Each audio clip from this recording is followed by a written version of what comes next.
Depuis près d'une trentaine d'années, son visage fait partie des plus marquants dans le cinéma tricolore, qu'il choisisse des rôles comiques ou pas. Pascal Elbé est un acteur très apprécié. Un acteur discret, qui ne s'épanche pas vraiment sur sa vie privée ni sur les épreuves traversées durant sa vie. Pourtant, il en a vécu une plutôt violente, la perte d'une partie de son audition, comme il l'a raconté au magazine Gala dans une rare interview sur le sujet ce jeudi. Un véritable handicap, dont il a vraiment pris conscience à 42 ans. Un jour, ma surdité m'est apparue comme une vérité, je me suis trouvé en difficulté face à un autre comédien, raconte-t-il. À ce moment-là, il se rend compte de tous les moyens mis en place inconsciemment pour éviter de s'en rendre compte plus tôt. J'augmentais le son de la télévision. En fonction de ma fatigue, je parlais de moins en moins fort. J'avais souvent l'impression que les autres articulaient mal ou chuchotaient.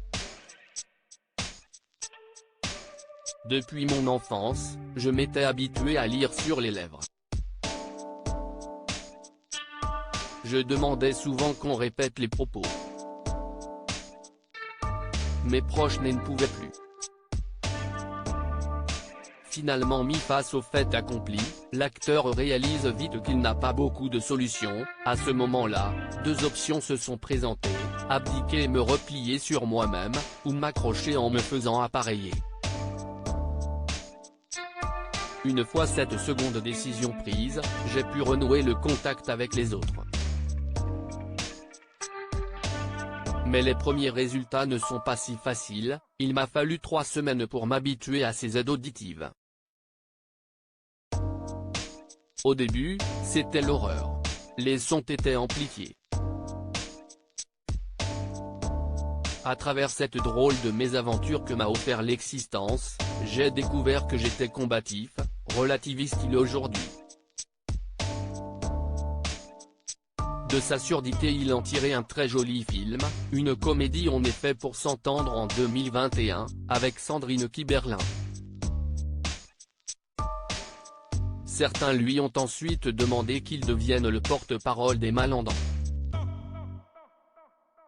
Il a décliné en précisant « Ce n'est pas mon rôle ». Le bruit si est-il a vie d'ailleurs le père, aujourd'hui célibataire, d'un jeune homme de 21 ans sait que dans la vie, des gens sont dans des situations pires que la sienne. Ce n'est pas le plus grave. Avoir un peu de recul sur les choses, dans la vie, est la seule échappatoire possible, selon moi, explique-t-il toujours à nos confrères, précisant que lui aime le raffut, le bruit qui pour lui, symbolise la vie. Malgré parfois, une sacrée galère, au théâtre, où il joue actuellement dans Sur la tête des enfants, avec Marie Gillin, il doit redoubler d'attention et cela peut vite tourner à l'épreuve physique. Je dois être très concentré car j'enlève un de mes appareils. J'ai besoin d'entendre ma vraie voix et non celle qui est métallique. Parfois, si est éprouvant.